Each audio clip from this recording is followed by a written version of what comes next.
میں اور میری میت۔ آج صبح 3:27 کے قریب مجھے لگا میری سانس رک رہی ہے۔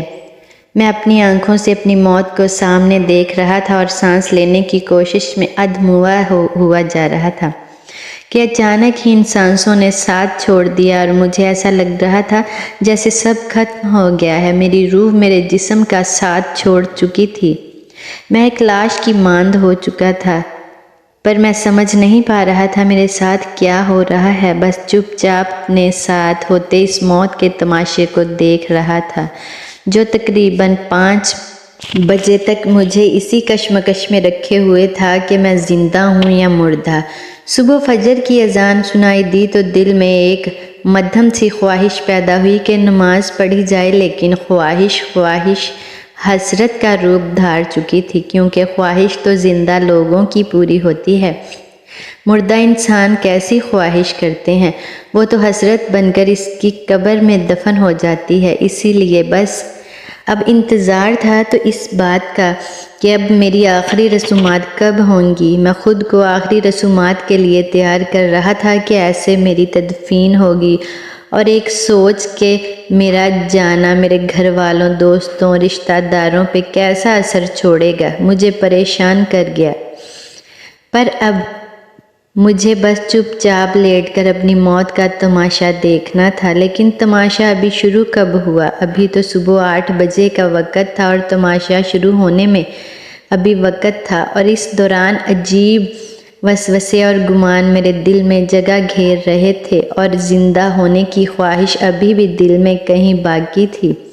تبھی میں نے اپنی جگہ سے اٹھنے کے لیے ایک ہاتھ ہلانے کے لیے پورا زور لگایا، مگر بے سود۔ لب کشائی کے لیے ہونٹ ہلانے چاہے، مگر افسوس مجھ سے قوت گویا بھی چھین چکی تھی۔ تبھی اپنی بے بسی پہ میرا دل چاہا کہ میں پھوٹ پھوٹ کر روؤں، مگر یہ کیا؟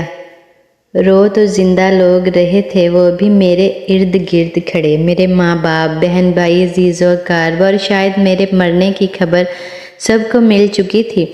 ان سب کو دیکھ کر میرا دل چاہا کہ اٹھوں اور انہیں بتاؤں کہ ان کا رونا مجھے تکلیف دے رہا ہے، مگر افسوس مجھ سے بولنے کی طاقت چھین لی گئی تھی۔ میں ان سب کو روتے دیکھ کر صرف ان کی تکلیف کو محسوس کر سکتا تھا۔ رفتہ رفتہ میرے ارد گرد لوگ جوک در جوک جمع ہو گئے۔ ان سب کی آنکھیں اشک بار تھی، اور عجیب بات تھی کہ جیتے جی بھی کبھی حال نہ پوچھنے والے آج میری تعریفوں کے پل باندھ رہے تھے۔ کچھ وقت تک میں چپ چاپ سب سنتا رہا۔ رونے کی آوازیں بھی تیز ہو جاتی، اتنی کہ میرا دل کرتا میں اٹھ جاؤں اور انہیں تسلی دوں اور بتاؤں کہ مجھے سب سنائی دے رہا ہے، مگر خواہش حسرت بن چکی تھی۔ تبھی کسی طرف سے مجھے غسل دینے کا شور اٹھا، اور اب مجھے نہلانے کا انتظام ہونے لگا تو دوسری طرف میری قبر کی تیاریاں بھی جاری تھیں۔ میرے جسم کو ناپ کر کفن اور قبر تیار کی گئی، اور مجھے نہلانے کے بعد سفید کفن میں لپیٹ دیا گیا، جسے پہن کر مجھے لگا کہ اب میرے پاس اپنوں کے ساتھ بس صرف چند لمحات بچے ہیں۔ تبھی یہ سوچ کہ میرے بعد میرے اپنوں کا کیا بنے گا مجھے فکر مند کرنے لگی۔ تبھی ان لوگوں نے میرے کفن پر سرخ گلاب ڈال دیے، اور کچھ میرے ثواب کے لیے قرآن خوانی کرنے لگے۔ مجھے اب رونے کی آوازیں کم سنائی دے رہی تھی، میرے کان میرے اپنوں کی آوازیں سننے کو بےتاب تھے۔ کچھ دیر بعد ہجوم کو پیچھے ہٹنے کا کہا گیا۔ اب شاید مجھے قبرستان لے جایا جا رہا تھا۔ میرے جنازے کو میرے اپنے کندھوں پر اٹھائے میرے آخری منزل کی طرف لے جا رہے تھے۔ میں اپنے گھر سے دور ہو رہا تھا، اب میں کبھی واپس نہیں آ سکوں گا۔ تکلیف کی انتہا تک پہنچ کر بھی سوچیں میرا پیچھا نہیں چھوڑ رہی تھی۔ میری نماز جنازہ پڑھ کر مجھے قبر میں اتارا جانے لگا۔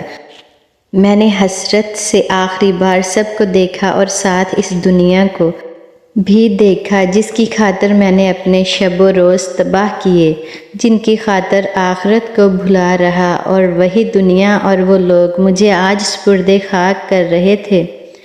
میں نے چیخنا چاہا مجھے نہ چھوڑ کے جاؤ، مگر منہ سے آواز نہ نکلی۔ وہاں میرا دم گھٹنے لگا۔ لوگوں نے مجھ پر مٹی ڈالی، فاتحہ پڑھی، اور مجھے کبھی نہ بھولنے کا کہنے والے اپنے ہی ہاتھوں سے مجھے دفنانے لگے۔ مجھ پر مٹی ڈالی جا رہی تھی اور مجھے لگا میں زندہ ہو رہا ہوں، مجھے سانسیں آ رہی ہیں۔ مٹی کے ڈالنے کے ساتھ زندگی پیدا ہو رہی تھی مجھ میں، مگر میں بول نہیں سکتا تھا۔ کاش میں بول پاتا اور کہتا مجھے تنہا نہ چھوڑ کے جاؤ۔ دھیرے دھیرے مٹی کا ڈھیر مکمل ہو گیا۔ میں نے بس بے بسی سے ارد گرد دیکھا، چاروں جانب اندھیرا تھا۔ خوف سے میری آنکھوں سے آنسو بہنے لگے۔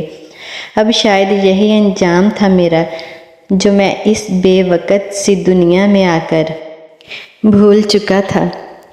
اور ہمیں یاد رکھنی چاہیے ہماری آخرت، نہ کہ دنیا میں ہم سب کچھ بھول جانا چاہیے۔ ہمیں اپنی آخرت کی بھی ساتھ ساتھ تیاری کرنی چاہیے۔ ویڈیو اچھی لگنے کی صورت میں لائک کریں اور میرے چینل کو سبسکرائب کر دیں تاکہ